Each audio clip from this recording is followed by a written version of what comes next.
आकाशवाणी दिल्ली प्रस्तुत करता है विशेष फोन इन कार्यक्रम रेडियो डॉक्टर।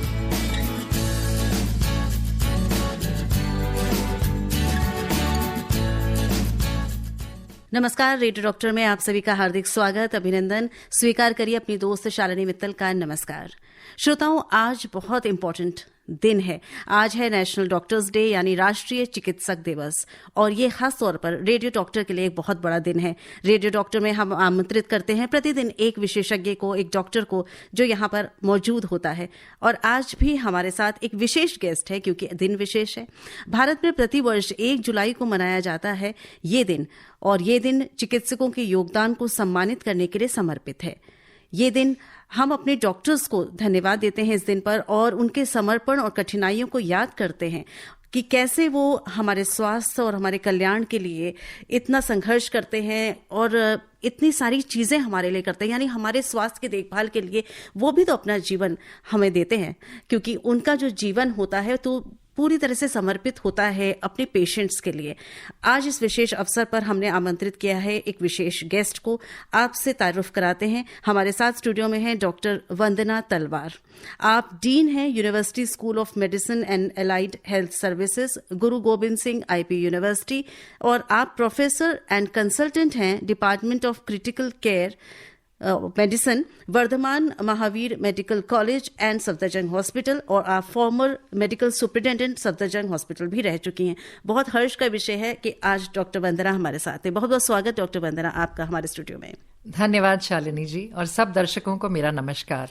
हमारे साथ हमारे श्रोता जुड़ चुके हैं, और क्योंकि प्रतिदिन मैडम ये कार्यक्रम होता है, और हमारी कोशिश होती है कि हमारे जो विशेषज्ञ हैं वो खास जो हमारा विषय होता है उस पर हमारे श्रोता उनसे क्वेरीज पूछते हैं, अपनी स्वास्थ्य समस्याएं पूछते हैं, और वो यहाँ जवाब देते हैं।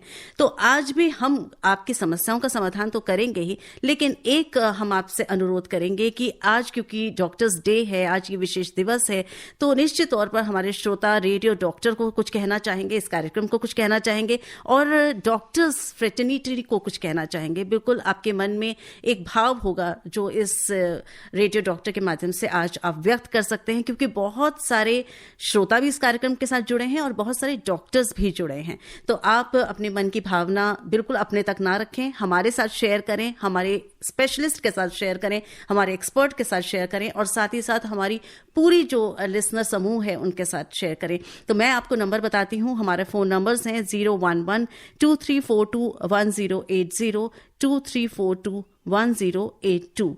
अगर आप हमें कुछ लिखकर भेजना चाहते हैं तो बिल्कुल हम वंदना मैम को पढ़कर सुनाएंगे हमारे श्रोता क्या लिखना चाह रहे हैं डॉक्टर्स को। 9868107070 पर आप लिख भी सकते हैं। तो आज जो हमारे एक्सपर्ट हैं डॉक्टर वंदना तलवार, इनके बारे में धीरे धीरे पढ़ते मैं खोलूंगी, क्योंकि मैडम बहुत सारी चीज़ें करती रही हैं। इनकी जर्नी बहुत लंबी रही है एज अ डॉक्टर। इन्होंने बहुत सारे पेशेंट्स को तो ठीक किया ही है, साथ ही साथ अब ये डीन हैं तो फ्यूचर जनरेशन को भी पढ़ा रही हैं, और किस तरह से हमारा आगे की जनरेशन मेडिकली बढ़ती है आगे, वो आपके ऊपर भी निर्भर करती है, क्योंकि आप पॉलिसीज बनाने वाली जगह पे मौजूद हैं, आप डीन हैं। तो मैं सबसे पहले तो ये जानूंगी आपसे कि कहाँ से शुरुआत हुई मैडम, इस जर्नी की शुरुआत कहाँ से हुई, ये बताइए। जर्नी की शुरुआत तो पहले प्री मेडिकल एंट्रेंस से हुई। तो मेडिकल कॉलेज में दाखिला हुआ मेरा 12th के बाद। लेडी हार्डिंग मेडिकल कॉलेज से मैंने अपनी MBBS की, और उसके बाद फिर मैंने हाउस जॉब किया 2 सब्जेक्ट्स में। तब 1 साल का हाउस जॉब होता था और 2 साल की पोस्ट ग्रेजुएशन होती थी। तो मैंने एक मेडिसिन में और एक एनेस्थीसिया में हाउस जॉब किया। एनेस्थीसिया में दिलचस्पी हो गई, और जब मैंने एंट्रेंस एग्जाम दिया तो मुझे PG एनेस्थीसिया, MD एनेस्थीसिया मिला सफदरजंग हॉस्पिटल में। तो 1987 में मेरा सफदरजंग हॉस्पिटल में मैंने PG किया और 1989 में ख़त्म किया। और 1990 में मैं इसी हॉस्पिटल में, सफदरजंग हॉस्पिटल में एज मेडिकल ऑफिसर नियुक्त हुई, और 1995 में एज स्पेशलिस्ट। तो आप कह सकते हैं कि मैं 1987 से अब तक अलग अलग पोस्ट पर, अलग अलग पद पर इसी हॉस्पिटल में हूँ। तो मुझे सफदरजंग हॉस्पिटल के साथ, हाँ जी, मैं इसी हॉस्पिटल से जुड़ी हुई हूँ जी। तो ये एक एक अच्छी बात भी है कि मेरे को इतने साल हो गए इस हॉस्पिटल में। जी बिल्कुल, अच्छी बात भी है। और सबसे अच्छी बात तो मुझे इस बात की लगती है कि आप मेडिकल सुपरिटेंडेंट भी बनी, उस पोस्ट पर पहुंची जहां पर शायद अभी तक कोई महिला नहीं पहुंची थी। आप पहली महिला एमएस हुई हैं सफदरजंग हॉस्पिटल की, if I am not wrong. हाँ जी, ये सही बोल रही हैं आप। मैं एनेस्थीसिया डिपार्टमेंट में मैंने बहुत साल काम किया, 1990 से अब तक काम कर रही हूँ एनेस्थीसिया डिपार्टमेंट में। और उसके बाद मैं आईसीयू भी एनेस्थीसिया डिपार्टमेंट का ही पार्ट है, तो मैं 2018 से आईसीयू इंचार्ज रही और अभी भी मैं आईसीयू इंचार्ज हूँ। उसके बाद मैं हेड ऑफ एनेस्थीसिया डिपार्टमेंट बनी और हेड ऑफ एनेस्थीसिया डिपार्टमेंट बनने के बाद उसके बाद ministry of health and family welfare से मुझे मौका मिला। मैं कहूँगी कि मेरा सौभाग्य है कि मुझे इस पद पे लोगों को लगा कि मैं ये पद पे आके काम कर सकती हूँ, तो मैं कहूँगी कि मेरा सौभाग्य था। मैं धन्यवाद भी करती हूँ मिनिस्ट्री का कि 2023 में मुझे इस पद पे लाया गया मेडिकल सुपरिंटेंडेंट पे, और मैं 1.5 साल मेडिकल सुपरिंटेंडेंट रही। जी हाँ, ये बात सही है। इसके पहले बाय चांस सारे मेल थे और मैं पहली महिला मेडिकल सुपरिंटेंडेंट हूँ सफदरजंग हॉस्पिटल की। बहुत फक्र की बात है, बहुत खुशी की बात है। आज आप हमारे साथ हैं और आप मोटिवेट कर रही हैं हमारे इस कार्यक्रम के माध्यम से बहुत सारे यंगस्टर्स को भी, बहुत सारे मेडिकल प्रोफेशनल्स को भी, कि कोई भी ऐसा क्षेत्र नहीं है जहां पर महिला नहीं पहुंची है और अपने झंडे नहीं गाड़े। और एक एग्जाम्पल तो हमारे साथ स्टूडियो में मौजूद है, डॉक्टर वंदना तलवार। हमारे कुछ श्रोता हमारे साथ जुड़ गए हैं, हम इनसे भी बात करते हैं और उसके बाद हम आपसे और आगे बात करेंगे। हेलो, नमस्कार जी। जी जी नमस्कार। आप रेडियो डॉक्टर में हैं आज और आज विशेष अंक है हमारा। जी, मैं यामीन भाई, रेडियो वाला, जी सिरोही लोनी जिला का। जी यामीन भाई बताएं। मैम को भी और सर को भी, सभी को, जितने भी डॉक्टर पेशे से जुड़े हुए हैं, सबको बहुत बहुत बधाई। जी और मैम तो सफदरजंग हॉस्पिटल में आईसीयू के इंचार्ज हैं, इनको भी बहुत बहुत बधाई। जी बहुत तो मेरे को धन्यवाद। आज तो यही कहना है। बहुत बहुत धन्यवाद आपका। बहुत धन्यवाद। और आपका धन्यवाद यामीन भाई, क्योंकि आप निरंतर हमारे कार्यक्रमों को सुनते हैं और रेडियो डॉक्टर से जी जुड़े मैम, हुए हैं। डेली सुनता हूँ जी आपको। बहुत धन्यवाद। इसी तरह से जुड़े रहिए हमारे कार्यक्रम के साथ। ठीक है मैम, जी नमस्कार। हमारे एक और श्रोता हमारे साथ हैं। हेलो मैम नमस्कार। जी नमस्कार। मैं रितेश कुमार बोल रहा हूँ बिहार से। जी रितेश जी बताएं, हमारा कार्यक्रम सुनते हैं? जी, आज मैं पहली बार सुन रहा हूँ आज, और मैं आपका नई श्रोता हूँ। जी बहुत स्वागत है आपका। अब से आप निरंतर सुनेंगे ऐसा तो हम सोच सकते हैं नहीं? जी, जी, अगर आपको बिल्कुल, पसंद बिल्कुल। आएगा तो जरूर हमें लिखकर बताइएगा। हमारी मेल आईडी मैं आपको बाद में शेयर करूंगी, आप हमें फीडबैक दे सकते हैं हमारे कार्यक्रमों का। जी, आज मैं डॉक्टर दिवस के उपलक्ष्य में वंदना मैम को धन्यवाद देना चाहता हूँ और साथ ही साथ आपको भी बहुत बहुत धन्यवाद आपका हमें कॉल करने के लिए लोकेश कुमार जी। इसी तरह से सुनते रहिए और हमारी हौसला अफजाई करती रहिए। आज का विशेष दिन, आप सबको हमारी तरफ से भी हार्दिक शुभकामनाएं। हमारे सभी श्रोताओं को, उन सभी डॉक्टर्स को जो इस कार्यक्रम के साथ जुड़ते हैं, जो इस कार्यक्रम में भागीदारी करते हैं, उन सभी का धन्यवाद मैं खुद तहे दिल से करना चाहती हूँ पूरी एफएम रेनबो की टीम की तरफ से। और हमारे साथ आज इस इम्पॉर्टेंट डे को सेलिब्रेट कर रही हैं हमारे साथ हमारी गेस्ट हैं आज डॉक्टर वंदना तलवार। और डॉक्टर साहब, हमारे कुछ श्रोता हैं जो अब शुभकामनाएं आपको दे चुके हैं, कुछ और लाइन में लगे हुए हैं, तो हम बात कर लेते हैं हमारे श्रोताओं से सीधे फोन लाइन पर। हेलो हेलो शालिनी जी, नमस्ते। मैं भगवती बोल रही हूँ। जी जी नमस्कार भगवती जी, कैसी हैं आप? बस बढ़िया, बड़े दिनों बाद आज से आपसे ऑन ईयर बात हो रही है। जी जी जी बहुत अच्छा लग रहा है मुझे, और आज इस विशेष दिवस पर बात हो रही है तो और अच्छा लग रहा है। तभी मैं कॉल कर रही है। आज मैं तो जो आज डॉक्टर्स डे, तो जो आज हमारे प्रेजेंट में आई हुई है, उनको बहुत बहुत शुभकामनाएं। और उन सभी डॉक्टर्स को जो तैयारी भी कर रहे हैं और जो है सारे, उन सभी को मेरी तरफ से, मेरी फैमिली की तरफ से बहुत बहुत शुभकामनाएं। और जैसा कि कहते हैं ना, ऊपर भगवान है और धरती पर डॉक्टर है जो हमारी सेहत का ध्यान रखते हैं और इनको हम भगवान मानते हैं। बिल्कुल सही कहा आपने बिल्कुल सही हाँ, कहा। और हमें यदि कुछ भी हो जाए, हम इनके पास भागे भागे चले जाते हैं 24 घंटे।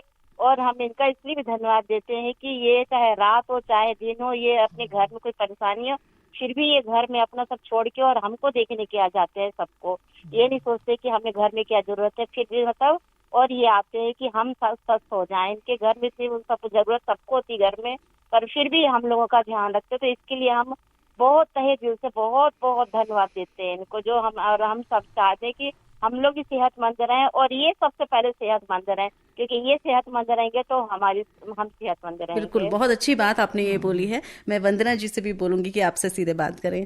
डॉक्टर वंदना। बहुत बहुत शुभ विचार आपके। मैं आपसे बिल्कुल सहमत हूँ कि डॉक्टरों का प्रोफेशन बाकी प्रोफेशन से थोड़ा सा अलग है। जी। क्योंकि डॉक्टर जो है सीधा ह्यूमन लाइफ को हैंडल करता है और उनके स्वास्थ्य को देखते हैं। और जहाँ पे एक अंतर होता है बिटवीन लाइफ एंड डेथ, वो ठीक है, ऊपर वाला करने वाला है, लेकिन मीडियम शायद डॉक्टर बनता है इसमें। बिल्कुल। सो कई बार वो एक difference between life and death, between suffering and recovery, वो डॉक्टर की इसमें मैं समझती हूँ बहुत बहुत जिम्मेदारी होती है डॉक्टर की इसमें। और कई बार बहुत एक इमोशनल कमिटमेंट होता है, जो नैतिक प्रतिबद्धता है मरीज के प्रति हमारी। क्योंकि जैसे अगर हमें कोई अच्छी खबर देते हैं कि कोई पैदा हुआ है या आप ठीक होने वाले हो, कोई ठीक होता है तो हमें बहुत खुशी होती है। तो ये हमें रिमाइंड करता है कि शायद हमने ठीक प्रोफेशन चूज किया है। जी। और तो ये बहुत अच्छा लगता है जब कोई ठीक होता है। लेकिन उसी सेम टाइम पे कई बार हमें बुरी खबर भी देनी पड़ती है कि कोई मरीज ठीक नहीं होता या कोई डेथ का बताना पड़ता है। तो उसमें बहुत एक इमोशनल कमिटमेंट भी होता है हमारा मरीज के प्रति। और सही आपने बोला कि बहुत सारे डॉक्टर्स, नर्सेस, पूरा मेडिकल स्टाफ जो है, मतलब दिन हो रात हो लगे रहते हैं। तो बहुत तनाव और बहुत चुनौतियों के तहत काम करते हैं। और शायद इसीलिए इस प्रोफेशन को सिर्फ प्रोफेशन या करियर नहीं, एक कॉलिंग भी कहते हैं। तो आपका बहुत बहुत धन्यवाद भगवती और यही जी। में भी और इससे पहले जब कोरोना आया था उस टाइम पे आप लोगों ने जो सेवा करी, इतनी सेवा करी है लोगों की, कि आप लोगों ने ये नहीं देखा कि लोग अपने अपने वालों के पास नहीं जाते, लेकिन फिर भी आप लोगों ने उनकी सेवा करी। इतनी इतना डेंजर माहौल था। आपकी भावनाएं हम समझ रहे हैं भगवती जी। और बिल्कुल जैसा आप कह रही हैं, हमारे कार्यक्रम को सुनती रहिए। मैं जरूर, आपने जो बात उठाई है, मैं जरूर मैडम से पूछना चाहूंगी आगे कार्यक्रम में कि कोरोना में जो पीरियड निकला, क्योंकि मैडम आईसीयू इंचार्ज उस समय भी थी और आज भी हैं, तो आईसीयू में किस तरह की चैलेंजेस उन्होंने उस समय फेस किए।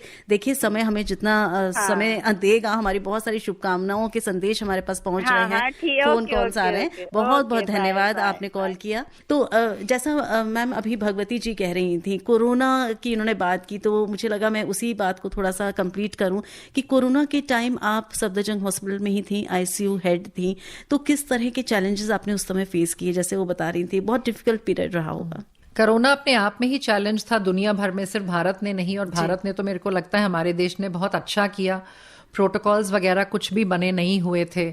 तो जैसे समय बीतता गया, कुछ प्रोटोकॉल्स भी बने। फिर हमने जहाँ पे सब लोग अपने अपने घरों में थे और सबको मना था, बाहर नहीं जाना है, मेरे को लग रहा है तब सिर्फ मेडिकल प्रोफेशनल्स ही काम कर रहे थे, अपनी लाइफ को स्टेक पे रखे। और बहुत सारे डॉक्टर भी हमारे, उनको कोविड भी हुआ, बहुत सारे शहीद भी हुए इसमें। और हाँ, हमें बहुत सारे चैलेंजेस आए जब हमने फिर कुछ कोविड आईसीयू बनाए। हमारा सेंट्रल गवर्नमेंट हॉस्पिटल है, तो हमारा पूरा हॉस्पिटल कन्वर्ट नहीं हुआ था, लेकिन हमें पार्ट ऑफ हॉस्पिटल को कोविड आईसीयू बनाया, पार्ट को नॉन कोविड आईसीयू बनाया। क्योंकि जो बाकी मरीज हैं ट्रॉमा के, एक्सीडेंट के, हार्ट अटैक के, वो तो मरीज आ ही रहे थे, लेकिन उनको हम कोविड आईसीयू में नहीं रख सकते थे। तो हमने उनको नॉन कोविड आईसीयू में रखा। और फिर हर पेशेंट की कोविड टेस्टिंग होती थी, हमारी कोविड टेस्टिंग होती थी। बहुत सारा जो इंफ्रास्ट्रक्चर था, हमें बहुत सारा सपोर्ट गवर्नमेंट से भी मिला, क्योंकि हमें HFNC मशीन्स चाहिए थी, ऑक्सीजन की बहुत कमी थी। तो ऑक्सीजन लगातार वो एक इशू थी हमारे लिए कि उसको रिप्लेनिश करना है। बहुत सारी नई दवाइयां थी उसमें, स्टीरॉइड्स थे, रेमडेसिविर था, जो कि पहले प्रोक्योर नहीं था, तो वो थ्रू द गवर्नमेंट वो प्रोक्योर करने पड़े। एंड बेसिक से स्टार्ट करें तो शुरू में मास्क भी नहीं थे, N95 मास्क नहीं थे, हमारे PPE किट्स नहीं थे। तो जैसे समय बीता, थोड़े से ये इंफ्रास्ट्रक्चरल इश्यूज फिर सॉर्ट आउट हुए। हम सबको अपने आप को ध्यान देते हुए कि हमको अपने आप को पहले बचाना है। जब हम बचेंगे तभी हम बाकी पेशेंट्स की हेल्प कर पाएंगे। तो अपने आप को पहले प्रोटेक्ट करके, स्टेरलाइजर मेरे ख्याल सबके लाइफ का एक पार्ट बन गया था कि उसको लेके ही चलना है। तो कुछ छोटी सी प्रिकॉशंस थी, like wearing a mask, using the steriliser, इनसे भी मेरे को लग रहा है बहुत हद तक कोविड में हेल्प मिली। फिर वैक्सीन्स आए, उससे हेल्प मिली। तो ऐसे मतलब जैसे समय बीता बहुत कुछ हमने सीखा कोविड में भी, और इन इश्यूज को सॉर्ट आउट करके फिर आई थिंक वैक्सीन के बाद 2 साल तो इसी में निकल गए। फिर धीरे धीरे धीरे धीरे back to hospital, back to normalcy आने में, क्योंकि हमारे पूरे ओपीडीज भी मिनिमल चलते थे, पेशेंट्स बहुत कम आते थे, ऑनलाइन काउंसलिंग वो भी होने लगी थी, रोड पे बहुत कम मरीज थे। और इलेक्टिव ओटी जिसमें हम कहते हैं कि भाई जो ओटी इलेक्टिवली मतलब वो प्लान करके हो रही है सर्जरी, वो सब तो बंद ही हो गए थे। तो सिर्फ इमरजेंसी सर्जरीज चल रही थी। तो वो एक माहौल ऐसा था जिसमें सिर्फ इमरजेंसी का ही काम था। जो कोविड मरीज है उसको देख लें, जो एक्सीडेंट आया है, हार्ट अटैक आया है उसको देख लें, जो इमरजेंसी सर्जरी है उसको देख लें। और हमें अपना क्वारंटीन भी करना था, तो डॉक्टर्स भी आधे थे और आधे नहीं थे, क्योंकि शुरू में तो ऐसे ही था कि आप कुछ दिन काम करें, फिर आप कुछ दिन क्वारंटीन करें। तो बड़ा मुश्किल वक्त था वो। लेकिन शुक्रगुजार हूं मैं भगवान की कि सबने हिम्मत दी, डॉक्टर्स ने सब मिलके बहुत अच्छा काम किया। और ओवरऑल आई थिंक हमारे कंट्री ने बहुत अच्छा इसमें अपने आप को आगे इसको हैंडल किया। और भगवती जी ने आज फिर से बोल के याद दिला दिया कोरोना टाइम का। अब लगभग देखिए 5 साल से ज्यादा हो चुका है मैम, हम उससे निकल चुके हैं, लेकिन फिर भी एहतियात की जरूरत अभी भी है। और वो जो हमने उस समय जो सीखा, उस दौरान जो आपने अभी बताया, उसको भूलना नहीं है, उसे याद रखना है और उसे आगे के लिए भी हमें तैयारी करके रखनी है। एक और लिसनर हमारे साथ जुड़े हैं। हेलो जी, नमस्कार जी, मैं मिसेस बेदी। हाँ, स्वागत है बेदी जी, कैसी हैं आप, बताएं। मैं बहुत अच्छी हूँ, आपने मुझे जिंदगी दी है। अरे जिंदगी तो हमारे डॉक्टर्स यहाँ देते हैं जो प्रतिदिन आते हैं। इनको तो मैं जमीन के फरिश्ते कहती हूँ। बिल्कुल सही बात। हम लोगों ने मंदिर गुरुद्वारे जहाँ भी माथा टेके, किसी भगवान को देखा नहीं। ये वो भगवान है जिनको हमने देखा है, पूजा है। और आप भी तो कितनी पॉजिटिव हैं आप। कितना पॉजिटिविटी आप फैलाती हैं। हाँ, मैं देखिए 1980 में मेरा बेटा हुआ, बॉर्न विथ सीवियर एस्फिक्सिया। उससे पहले मेरा एक सिस्ट निकाला था। मेरी डॉक्टर से ऐसा था कि जैसे वो सचमुच में मेरे लिए एक फरिश्ता है। और जब मेरा बेटा हुआ, उसने रोया नहीं, सांस नहीं आई उसको। पीजीआई में टोटल स्ट्राइक में उन्होंने उठा के उसको इंक्यूबेटर में डाला, अपने सांस दिए, उसको जिंदा किया। और आज तक मैं उनके साथ बहुत ज्यादा मेरा रिलेशन है। पर जो भी मेरे डॉक्टर है, मेरी सर्जरी हुई कुछ, मैं कहती हूँ जमीन के फरिश्ते यहीं पर है, इनको पूजो। जी बिल्कुल, में कोई भगवान नहीं है। इसीलिए तो मिसेस बेदी आज ये विशेष अंक हम लेकर आए। कैसे रेडियो डॉक्टर में हम ये विशेष अंक नहीं करते, और आप लोग जैसे हमारे जो श्रोता है जो हमारे साथ जुड़े रहते हैं, हम वो मौका देना चाहते हैं कि आप आज बोलें डॉक्टर्स से कि क्या आप कहना चाहते हैं मन की बात। डॉक्टर वंदना तलवार हमारे साथ हैं। हाँ जी, हेलो। हाँ जी, नमस्कार जी। नमस्कार। आपके बहुत नेक विचार हैं और बहुत बहुत अच्छा लगा आपसे बात करके। 35 साल से डायबिटिक हूँ, 25 साल से मैं योगा की हेड हूँ। जो एक कदम भी नहीं चल सकती थी, उसकी हेड हूँ। पॉजिटिविटी मेरे अंदर ऐसे है जैसे आटे की बोरी में भरी होती है। मुझे लगता है हमें आपसे बहुत कुछ सीखना चाहिए। आप बहुत पॉजिटिव हैं। और लेकिन हाँ, इस बहुत बहुत धन्यवाद कि आपको डॉक्टर्स पे इतना विश्वास है और इतना ट्रस्ट है। और मैं समझती हूँ कि जब मरीज सबसे लो फेज में होता है, सबसे ज्यादा दुखी होता है, स्वास्थ्य ठीक नहीं है, बच्चा ठीक नहीं है, तब वो जो विश्वास करता है डॉक्टर पे, तो मुझे लगता है कि वो उस स्टेज में आता है डॉक्टर के पास। और मरीज जब ठीक हो जाता है तो जो स्माइल चेहरे पे दिखती है आपके, और हमारे भी आईसीयू में ऐसे कई मरीज हैं जो कि ठीक होके गए हैं, अभी भी हम उनके टच में हैं। और जब वो साल बाद भी फोटो भेजते हैं, अपने रिकवरी के बारे में बताते हैं, तो बहुत बहुत अच्छा लगता है ये सुन के। और हमें ऐसा लगता है कि हाँ, इसलिए ही हमने ये शायद प्रोफेशन चूज किया है, और बहुत बेहद खुशी होती है हमें। मेरी धन्यवाद। डॉक्टर फ्रेंड है, पर मैं कहती हूँ हम जब तक फेथ नहीं रखेंगे हम जीत नहीं सकते। बिल्कुल, बहुत बड़ी बात और बहुत इंपॉर्टेंट बात आज आपने बोली मिसेस बेदी की फेथ बहुत जरूरी है। और जब फेथ होता है, और वो फेथ हमें डॉक्टर्स पर होता है जब हम उनके पास जाते हैं और हम स्वस्थ होकर वापस भी आते हैं। हमारे बहुत सारे श्रोता हैं जो मैसेज कर चुके हैं, और मैं चाहती हूँ मैं सबको शामिल कर लूँ, पर पहले एक छोटा सा ब्रेक लेंगे। और आप यूं ही सुनते रहिए रेडियो डॉक्टर, और अपने मैसेजेस यहाँ पर डॉक्टर फ्रेटर्निटी को भेजते रहिए। बहुत बहुत धन्यवाद हमें कॉल करने के लिए, हमें मैसेज करने के लिए।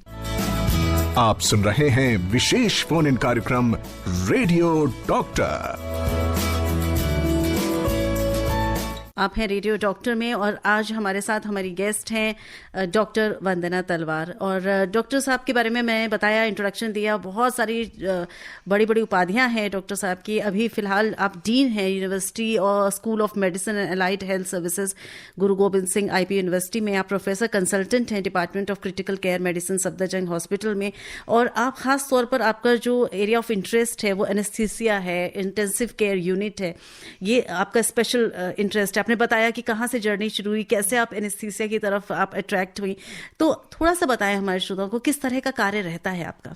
तो एनेस्थीसिया मुझे लगता है कि बहुत सारे लोगों को शायद नहीं मालूम है, लेकिन ऐसा भी लगता है कि जब कोविड हुआ, कोविड के बाद मुझे लगता है कि लोगों को कुछ जानकारी है इसके बारे में, लेकिन ज्यादातर लोगों को शायद अभी भी नहीं पता, क्योंकि एनेस्थीसियोलॉजिस्ट या एनेस्थेटिस्ट जो होता है वो सीन के बिहाइंड होता है।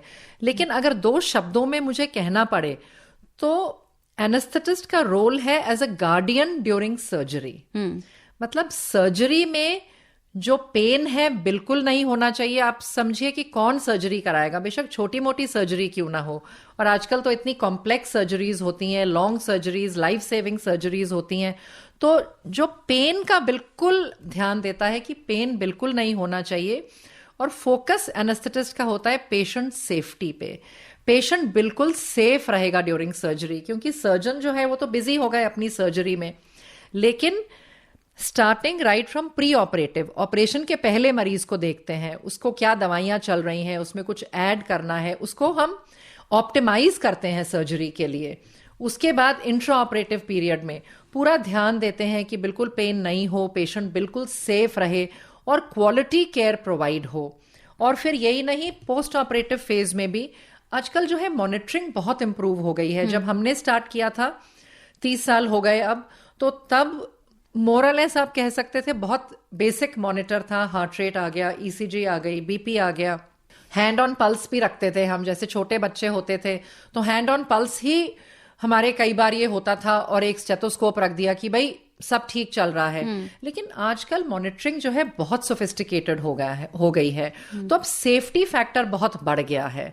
और यही कारण है कि एनेस्थेटिस्ट मरीज को सेफ रख रहा है ड्यूरिंग सर्जरी। इसी कारण से सर्जन जो है लंबे सर्जरीज कर पाते हैं, कॉम्प्लेक्स सर्जरीज कर पाते हैं, और ये पॉसिबल है कि प्री ऑपरेटिव से, इंट्रा ऑपरेटिव से, पोस्ट ऑपरेटिव में बिल्कुल स्मूथ रिकवरी हो। आजकल तो इतना भी हो गया है कि मॉनिटरिंग ड्यूरिंग एनेस्थीसिया में डेप्थ ऑफ एनेस्थीसिया कितना है, कितना, क्योंकि पेशेंट को अवेक भी नहीं होना चाहिए ड्यूरिंग सर्जरी, कि पेशेंट को पता ना चले, और बिल्कुल भी सोना नहीं चाहिए, बिल्कुल भी बहुत ज्यादा डेप्थ भी नहीं होनी चाहिए, क्योंकि हमें मरीज को उठाना है सर्जरी के बाद। तो किस डेप्थ ऑफ एनेस्थीसिया में रखना है उसकी भी मॉनिटरिंग हो सकती है। तो इसलिए एनेस्थेटिस्ट का बहुत अहम रोल है। He is basically a guardian during the surgery to protect the patient, की पेन ना हो और बिल्कुल सेफ रहे और क्वालिटी केयर प्रोवाइड हो एनेस्थीसिया में। बिल्कुल, जैसा आपने बताया डॉक्टर साहब, हम किसी भी सर्जरी, चाहे वो माइनर हो चाहे मेजर हो, हम सोच नहीं सकते हैं कि वो एनेस्थीसियोलॉजिस्ट के बिना हो सके। हमारे एक श्रोता आपसे कुछ बात करना चाहते हैं। हेलो। हेलो जी, आप रेडियो डॉक्टर में हैं, नाम बता दीजिए। जी मैम, मैं राशिद खान बात कर रहा हूँ मेरठ से। जी राशिद जी, बताएं क्या कहना चाहते हैं डॉक्टर साहब मैम, आज मैं आपको मुबारकबाद देना चाहता हूँ डॉक्टर डे पे, हैप्पी डॉक्टर डे। बहुत बहुत धन्यवाद जी। और मैम, मैं आपसे जानकारी चाहता था, मेरा 14 महीने का बेटा है मैम, उसके गले में गांठ सी हो रही थी, तो मैंने उसे दिल्ली में दिखाया, चाचा नेहरू में, दिल्ली हॉस्पिटल जो है चाचा नेहरू जी, उसमें तो उन्होंने बस खाली दवाई दे दी, बाकी वो 10 दिन की दवाई थी, 10 दिन पूरे हो गए और वो दवाई पूरी हो गई, वो गांठ वहीं की वही है अभी भी।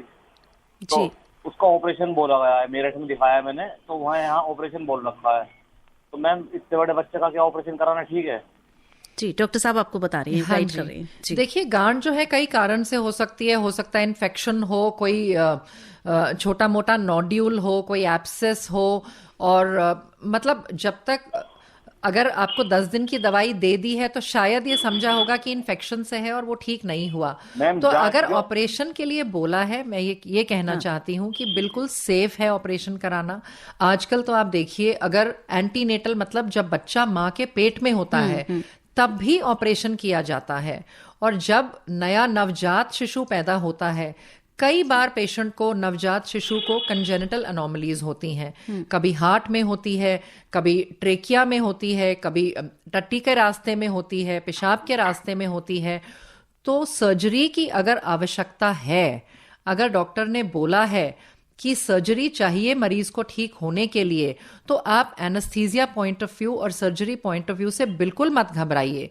बिल्कुल सेफ है आपके बच्चे को एनेस्थीसिया देना और सर्जरी कराना, अगर सर्जरी की जरूरत है और उसको सर्जरी से ही अगर ठीक हो सकता है तो। उन्होंने जो रिपोर्ट करवाई थी उसके अंदर ना तो टीबी आई और ना ही कैंसर की, मतलब कोई भी ऐसी कोई वो नहीं आई। बस उन्होंने जो बताया, उन्होंने सिर्फ ये बताया कि ये इन्फेक्शन की वो है गांठ। तो राशिद जी, जैसा मैडम कह रही हैं, आप फॉलो अप जरूर करिए। अगर 10 दिन की दवाई दी है तो आप जरूर डॉक्टर के पास दोबारा जाएं और फॉलो अप करवाएं। और जैसा मैडम कह रही हैं, अगर सर्जरी की आवश्यकता है तो भी घबराने की जरूरत नहीं है। हमारे साथ हमारे बहुत सारे श्रोता जुड़े हैं जिन्होंने मैसेज के माध्यम से मैडम आज आपको भी बधाई दी है और उन सभी डॉक्टर्स को दी है जो ये रेडियो डॉक्टर में आते हैं। अनूप कुमार झारखंड से लिख रहे हैं, हैप्पी डॉक्टर्स डे। एंड उसके अलावा हमें लिखकर भेजा है ये लिखने वाले मुकेश कुमार जी, इन्होंने लिखा है कि बहुत बहुत धन्यवाद हमारे सभी डॉक्टर्स को। सुधीर सिंह कुतुबगढ़ से लिख रहे हैं, नमस्कार मैडम और हैप्पी डॉक्टर्स डे सभी डॉक्टर्स को। रेडियो डॉक्टर प्रोग्राम में जो आते हैं, खासकर कुछ डॉक्टर्स के नाम भी इन्होंने लिखकर भेजे हैं क्योंकि ये हमारे कार्यक्रम निरंतर सुनते हैं। इन्होंने लिखा है कि हमें बहुत अच्छा लगता है, बहुत सारी नॉलेज हमें इस कार्यक्रम से मिलती है। तो बहुत बहुत धन्यवाद, इसी तरह से सुनते रहिए। और राजकुमार जी लिख रहे हैं, संतानी कोला महाराष्ट्र से, नेशनल डॉक्टर्स डे की शुभकामनाएं आपको और हमारे सभी श्रोताओं को। कोलकाता से पंकज जी ने लिखा है कि बहुत बहुत शुभकामनाएं रेडियो डॉक्टर को भी और हमारे आज के जो दिवस पर है उस पर भी इन्होंने ये शुभकामनाएं भेजी हैं। यहाँ पर मैं एक बात आपसे पूछना चाहूंगी, बहुत सारे मैसेज हैं, मैं धीरे धीरे करके सबको शामिल करने की कोशिश करूंगी। आपने बताया था कि आप एमएस भी रही हैं, तो एमएस के दौरान किस तरह का आपका एक्सपीरियंस रहा, थोड़ा सा शेयर करिए हमारे श्रोताओं के साथ। मैं सफदरजंग हॉस्पिटल में ही काम कर रही हूँ 30 साल से, तो तुम अपने हॉस्पिटल का पूरा मुझे आइडिया था, लेकिन फिर भी अपने डिपार्टमेंट तक ही मैं सीमित थी। एनेस्थीसिया में आईसीयू की इंचार्ज रही। लेकिन जब मैं एमएस बनी तो दायित्व जो है पूरा वो बहुत बहुत वास्ट हो गया, क्योंकि हमारा हॉस्पिटल 3000 बेडेड हॉस्पिटल है, 3000 बेड हैं इसमें, और जिसमें से 300-350 बेड आईसीयू के हैं। तो उसके बहुत सारे अलग चैलेंजेस थे, क्योंकि इतने बड़े अस्पताल में इमरजेंसी चलती है, ओपीडी चलती है, वार्ड्स चलते हैं और बहुत कार्य होते हैं जो कि ऑलरेडी चल रहे होते हैं।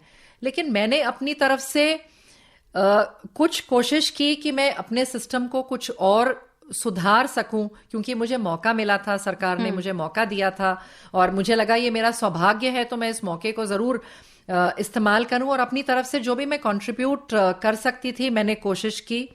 तो मैंने सबसे पहले तो इमरजेंसी मेडिसिन जो है, जहां पे मैं समझती हूं जब मरीज इमरजेंसी में आता है तो वो एक फेस होता है अस्पताल का। जब इमरजेंसी में मरीज आता है तो हमें इमरजेंसी में अच्छी सुविधा उसको प्रदान करनी है। एक्सीडेंट से आ सकता है, हार्ट अटैक से आ सकता है, स्ट्रोक से आ सकता है, तो वो जो हम उस समय उसको सुविधा प्रदान करते हैं वो एक लाइफ सेविंग भी होती है और वो एक इमीडिएट सुविधा प्रदान करनी होती है। और क्योंकि मरीज उस समय बिल्कुल गंभीर अवस्था में आता है, तो मैंने कोशिश की कि अपने इमरजेंसी ब्लॉक को, इमरजेंसी डिपार्टमेंट को सुधारूं। वहां पे हमने जो बहुत ज्यादा गंभीर अवस्था में आते हैं कुछ मरीज इतने गंभीर अवस्था में नहीं आते हैं, कुछ बीच वाली स्टेज में आते हैं, तो इन 3 जोन को हमने थोड़ा डिवाइड करने की कोशिश की, ताकि जो जैसे सिर्फ पेट दर्द के साथ आ रहा है तो उसको उसका इलाज करके वहां से हम उसको बाहर भेज दें। मतलब सिवियरिटी के हिसाब से आप कह सकते हैं। उस वर्ड को मेडिकली हम कहते हैं ट्रायाज। तो मैंने ट्रायाज सर्विसेज शुरू किए। उसमें मैंने ग्रीन, येलो और रेड जोन में पेशेंट को इसलिए डिवाइड किया ताकि ग्रीन जोन वाला मरीज हम उसको सुविधा देते हुए बाहर भेज दें, ताकि जो रेड जोन में मरीज आया है गंभीर अवस्था में उसको हम ज्यादा ध्यान दे सकें, क्योंकि वो ज्यादा क्रिटिकल है, तो उसमें हम ज्यादा कंसंट्रेट कर सकें। तो इस तरह से उसको मैंने सुधारने की थोड़ी कोशिश की।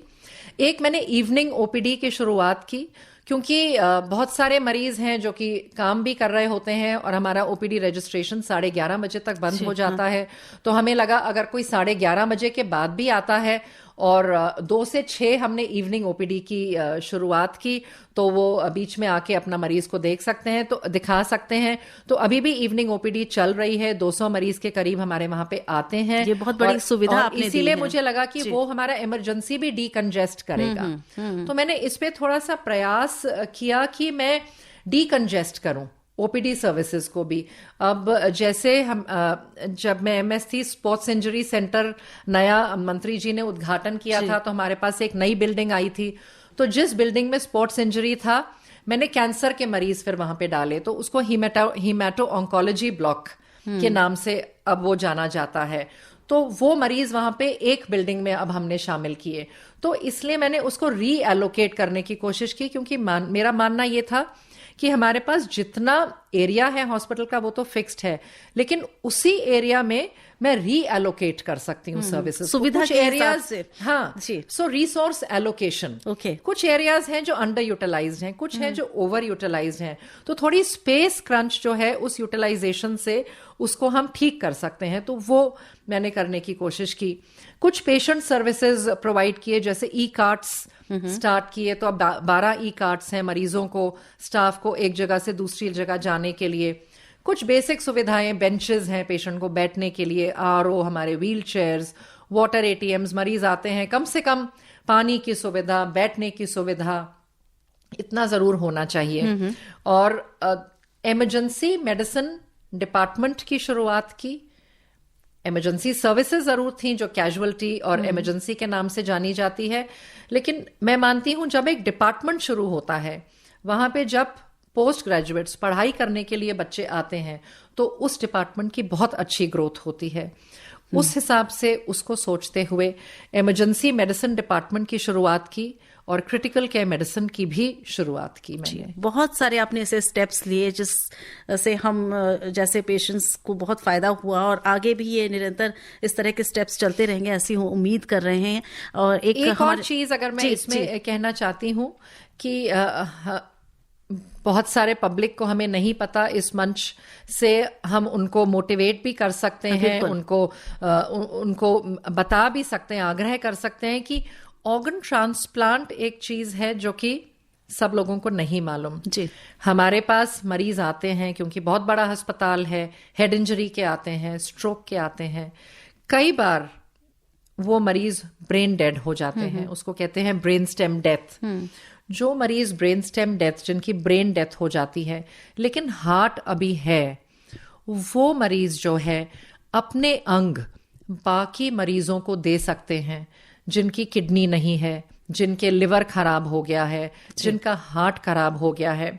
सो इस माध्यम से मैं ये भी कहना चाहती हूँ, लोगों को बताना चाहती हूँ, उनको अवेयर करना चाहती हूँ कि ऑर्गन ट्रांसप्लांट के बारे में लोगों को पता होना चाहिए। और मेरे टाइम हमने कुछ अवेयरनेस कैंपेन्स किए, और इस दौरान हमने 4 ऑर्गन ट्रांसप्लांट किए, जो कि हर जो ब्रेन स्टेम डेथ से उससे 4-5 पेशेंट्स को गए और उनको दोबारा नया जीवन मिला। तो एक मरीज 6-7 मरीजों को जीवन दान दे सकता है। अगर हम इसको इस ढंग से लें तो ये बहुत अच्छा रहेगा। और इसके लिए आपको सम्मानित भी किया गया, आपने बताया। और मैं ये श्रोताओं को याद दिलाना चाहूंगी कि रेडियो डॉक्टर के कार्यक्रम के दौरान हमने कई एपिसोड्स किए हैं ऑर्गन डोनेशन पर, और हमारे बहुत अच्छा फीडबैक हमें श्रोताओं से मिला है। कई श्रोताओं ने हमें लिखकर भेजा था कि आज से हमने प्रण लिया है कि हम अपना भी ऑर्गन डोनेशन करेंगे। आई donation, skin donation, bone donation, हम ये सारे कार्यक्रम यहाँ कर चुके हैं। अवेयरनेस क्रिएट करने की पूरी कोशिश की है हमने। एक और श्रोता हमारे साथ हैं। हेलो शालिनी मैडम, नमस्कार। जी नमस्कार, कौन बोल रहे हैं? जी बेबी मेरठ से। जी बताएं, क्या बोलना चाहती हैं मैडम को? मैडम को ये बोलना चाहते हैं कि डॉक्टर दिवस की मैडम को और सभी डॉक्टरों को बहुत बहुत शुभकामनाएं। बहुत धन्यवाद। और ये बोलना चाहते हैं कि ये पहली ही महिला, जहाँ तक मैं समझ पा रही हूँ, आईसीयू की इंचार्ज है, उसके लिए भी बहुत धन्यवाद। जी, मैडम पहली मेडिकल सुपरिटेंडेंट बनी सफदरजंग हॉस्पिटल की। हाँ, ये हम प्रोग्राम में सुन रहे हैं, बहुत अच्छा लग रहा है। बहुत बहुत धन्यवाद आपका। बस इसी तरह से। जी हाँ, और कुछ कहना चाहेंगे? जी, ये कहना चाहते हैं, जब कोई मतलब दिखाने के लिए डॉक्टर को आते हैं ना, तो डॉक्टर को अपनी सारी परेशानी बताएं। वो जो कुछ परेशानी अपनी छुपा जाते हैं बीमारी, उससे डॉक्टर को भी और उन लोगों को भी बहुत परेशानी होती है। तो कृपया आप डॉक्टर का सहयोग करें। जी, बहुत बहुत इम्पोर्टेंट बात है, डॉक्टर का भी सहयोग करना बहुत जरूरी है। और ये बात हमें हाँ जी, हाँ ये बात हमें मतलब अच्छी लगती है कि जो है डॉक्टर के मतलब डॉक्टर की परीक्षा जो एक मैडम ने कहा था ना, ये बात सच है। बिल्कुल सही बात आपने बोली, और बहुत धन्यवाद। इस चीज का एहसास होना कि डॉक्टर तो अपना बेस्ट दे रहा है, लेकिन आपको भी डॉक्टर को हेल्प करना है। बहुत तरीकों से आप डॉक्टर की हेल्प कर सकते हैं। डॉक्टर साहब, एक छोटा सा मैं ये जानना चाहूंगी, जैसे इन्होंने अभी बोला कि हमें भी डॉक्टर की मदद करनी चाहिए, तो किस तरह के पेशेंट्स जैसे आते हैं, ऑब्वियसली पेशेंट्स बीमार जब होते हैं तो मेंटली डिस्टर्ब भी होते हैं, वो भी उनके फैमिली मेंबर्स, पर क्या कहना चाहेंगे आप उनके केयर गिवर्स को जो उनके साथ आते हैं? कई बार ऐसा होता है कि परेशानी में वो कुछ ज्यादा इस तरह की हरकतें हो जाती हैं। मैं समझती हूँ कि हमें अपनी तरफ से, और मेरे ख्याल ये मेरा मैसेज सब डॉक्टर्स के लिए भी है और पेशेंट्स के लिए भी है, कि मरीज को सिर्फ ठीक है हिस्ट्री लेनी है, एग्जामिनेशन लेना है और दवा लिखनी है, ये एक एस्पेक्ट ऑफ ट्रीटमेंट है। लेकिन आधी बीमारी तो उसी में खत्म हो जाएगी जब हम उनकी बात ध्यान से सुनेंगे।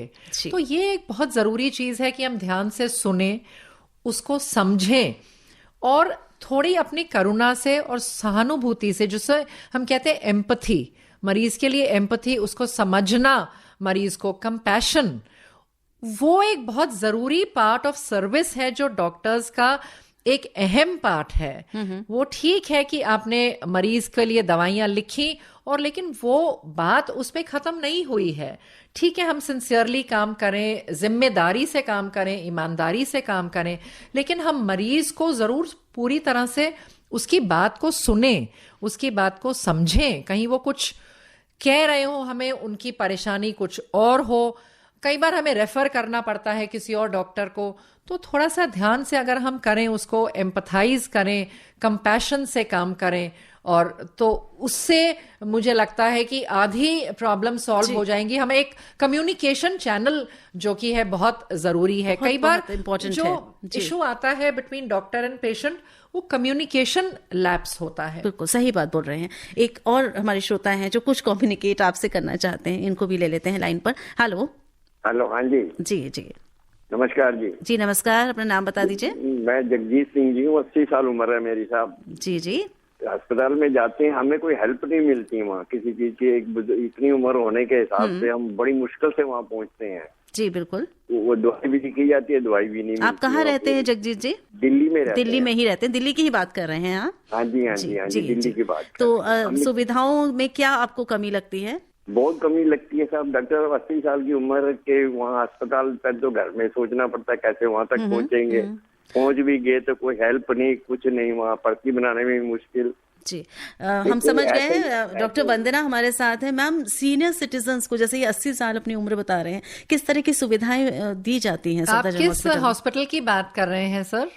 हाँ जी, आप किस हॉस्पिटल की बात कर रहे हैं? आप किसी पर्टिकुलर हॉस्पिटल की बात कर रहे हैं? हॉस्पिटल में एक जनकपुरी में बुड्ढों का अस्पताल है, वहाँ भी जाते हैं, वहाँ भी ऐसा ही है, धक्का ही साहब। 80 साल में अपनी दही संभालनी मुश्किल है साहब, वहाँ तक पहुँचना, दवाई के आसरे फिर दवाई नहीं मिलती।